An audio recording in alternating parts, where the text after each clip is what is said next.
વંદનીય વનિતા શ્રેણીમાં આજે આપની સમક્ષ રાજમાતા અહલ્યાબાઈ હોલકર વિશે રજૂ કરીશ. અહલ્યાબાઈનો જન્મ 31 મે 1725ના રોજ મહારાષ્ટ્રના હાલના અહમદનગર જિલ્લાના ચૌડી ગામમાં થયો હતો. તેમના પિતા માનકોજી શિંદે બીડી જિલ્લાના ચૌદે ગામના એક આદરણીય ધનગર પરિવારના વંશજ અને પાટીલ હતા. તે સમયમાં સ્ત્રીઓને શિક્ષણ આપવામાં આવતું નહોતું, પરંતુ અહલ્યાના પિતાએ તેમને વાંચતા લખતા શીખવ્યું હતું. ઇતિહાસના મંચ પર તેમનો પ્રવેશ એક અકસ્માત હતો.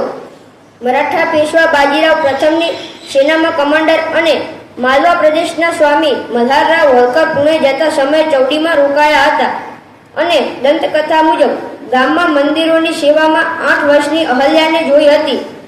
બાળ અહલ્યાની ધાર્મિકતા અને તેના ચારિત્ર્યને ઓળખીને તેઓ છોકરીને તેના પુત્ર ખંડેરાવ માટે દુલ્હન તરીકે હોલકર ક્ષેત્રમાં લઈ આવ્યા. અહલ્યાબાઈના લગ્ન ખંડેરાવ હોલકર સાથે 1735માં થયા હતા. 1745માં તેમના એક પુત્ર માલેરાવને અને 1748માં એક પુત્રી મુક્તાબાઈને જન્મ આપ્યો હતો. માલેરાવ માનસિક રીતે અસ્વસ્થ હતા અને 1767માં બીમારીથી મૃત્યુ પામ્યા હતા. અહલ્યાબાઈએ પરંપરાથી વિરુદ્ધ જઈને ડાકુઓને હરાવનાર એક બહાદુર પરંતુ ગરીબ વ્યક્તિ યશવંતરાય સાથે પોતાની પુત્રીના લગ્ન કરાવ્યા હતા. 1754માં કુંભેરની ઘેરાબંધી દરમિયાન તેમના પતિની હત્યા કરવામાં આવી હતી.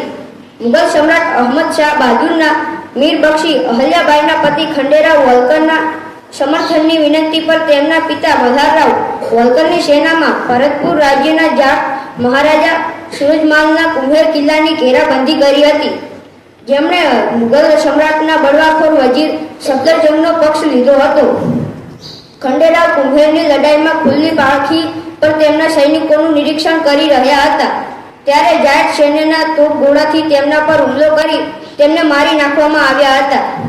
પતિ ખંડેરાવના અવસાન બાદ અહલ્યાબાઈએ જીવનની તમામ ઈચ્છાઓ છોડી દીધી હતી અને પતિની સાથે તેમની ચિતામાં બળીને સતી થવાનો નિશ્ચય કર્યો હતો, પરંતુ તેમના સસરા મલ્હારરાવ હોલકરે તેમને તેમ કરવા અટકાવ્યા હતા. મલ્હારરાવ હોલકરનું તેમના પુત્ર ખંડેરાવના મૃત્યુના 12 વર્ષ બાદ 1766માં અવસાન થયું હતું.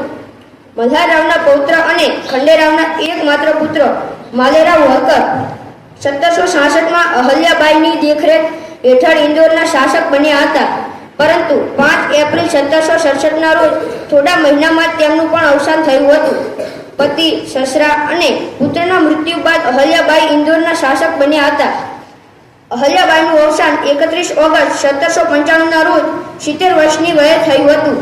તેમના શાસકને ઇન્દોરના ઇતિહાસમાં સુવર્ણયુગ તરીકે યાદ કરવામાં આવે છે.